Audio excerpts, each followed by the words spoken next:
Welcome to this explainer. Today, we're diving into a really fascinating lesson by Dr. Surya Shafi Mir to uncover a fundamental writing skill.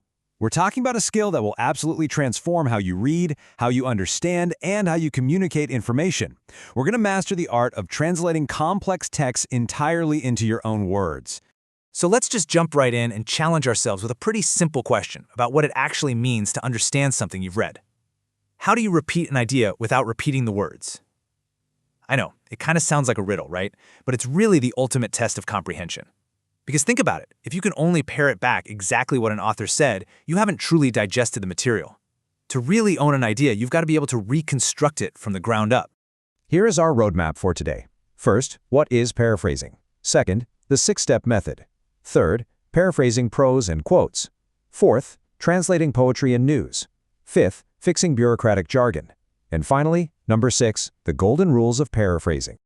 All right, moving into section 1. What is paraphrasing? The foundation of comprehension. Now, the crucial difference you need to know here is that, unlike a summary, a paraphrase is actually usually as long as the original text. Why? Because the goal is to communicate its full, unabridged meaning. You see, it's not about cutting things down to the bare minimum. Instead, you're taking the exact same ideas with all of their original nuance, but you're dressing them up in a brand new set of clothes, so to speak. You might change active sentences to passive ones or swap out direct quotes for indirect speech, but the fundamental meaning, that remains totally untouched. Okay, section 2, the six-step method. This is your blueprint for rewriting. Dr. Mir outlines his really brilliant, systematic six-step approach to make sure you deeply understand a text before you even pick up a pen to start writing. First up, you read the passage carefully, multiple times. Your first pass is quick, just getting the gist, and your second is super focused. Second, you hunt for synonyms for any words you don't know. Third, you jot down the main points. Fourth, you structure those points into a rough outline. Then, only at step 5 do you actually start writing out the paraphrase using your own words. And finally, step 6, you polish what you've written, making sure it flows smoothly and uses accurate sentence connectors. I want to focus on step 2 for a second, because it relies heavily on your dictionary or thesaurus. Isolating difficult words and finding appropriate synonyms is really the bedrock of good paraphrasing. Notice how a stuffy word like thrift translates nicely to saving or economy. Rigorous just becomes firm or strict.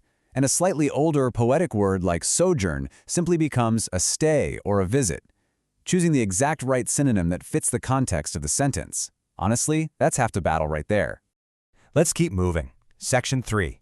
Paraphrasing prose and quotes, deconstructing and rebuilding ideas. Okay, before we try rewriting a passage about Brazil losing the 1998 World Cup, step 4 requires us to break the text down into its core skeletal outline. So, we identify the primary idea. Brazil losing in 1998 caused extreme sadness and even death. Then, the secondary idea. Championship defeats in general often cause strong reactions like heart attacks. And finally, the tertiary detail.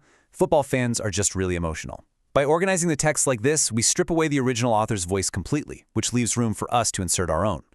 Check out the contrast between the slightly wordy original version and our polished conversational paraphrase, where the original says something like, "One had the impression that a big national disaster had taken place and the country itself had died." Our paraphrase strips out all that melodrama while keeping the actual facts entirely intact. We just say, the entire country was overcome with sadness. Some people even died. It's cleaner, it's punchier, but nothing essential got lost in translation. And we can even apply these exact same steps to dense philosophical quotes from someone like Albert Einstein. We can translate his poetic musings into clear modern prose. For example, Einstein talks about our brief sojourn and exerting himself in the same measure. Well, by using our synonym trick and our outlining step, we transform his deeply personal philosophy into a really straightforward declaration. Our life is brief. I feel it is my duty to give and take. It just goes to show that no matter how complex the thinker is, the underlying ideas can always be unpacked. All right, section 4.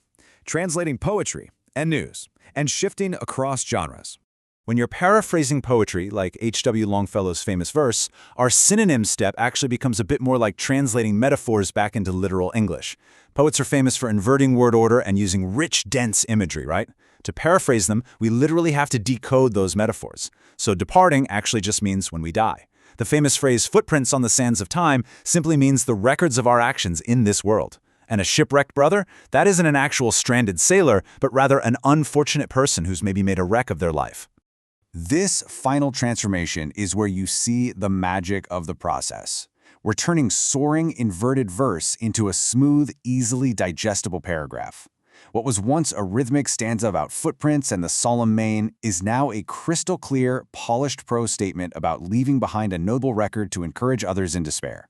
The entire soul of the poem is fully preserved, but those structural, poetic barriers are completely removed. Moving on to Section 5, Fixing Bureaucratic Jargon, the Power of Plain English. I want you to imagine walking into a hospital and being confronted with this overly formal, robotic notice. Applicants are requested to state the reasons for any exceptional treatment they require. Wow. I mean, it's cold, it's wordy, and it sounds totally unnatural, doesn't it? Well, using our paraphrasing skills, we can instantly translate that headache into a simple, clear, and punchy sentence. Applicants should state why they need special treatment. Bam! The message is literally identical, but the delivery is vastly superior and way more human. Or consider this aggressively worded, unnecessarily complex warning posted outside a guardroom. It is packed to the brim with intimidating official speak like civil personnel, halt, vetted, and detention. Honestly, it takes mental energy just to figure out what they actually want you to do.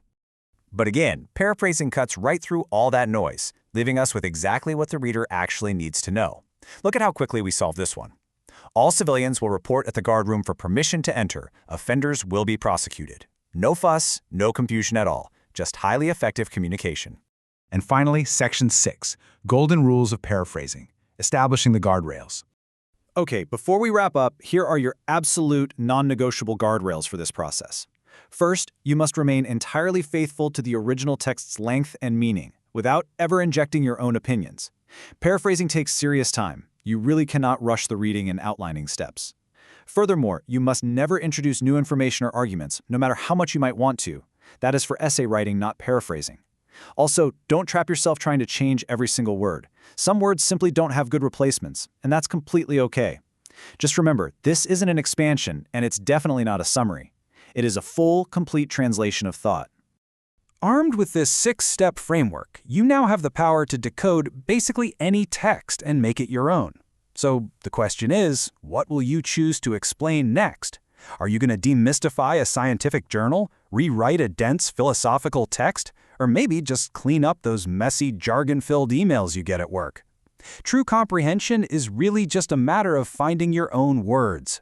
Thanks so much for joining me on this explainer, and keep building those intellectual muscles. I'll catch you next time.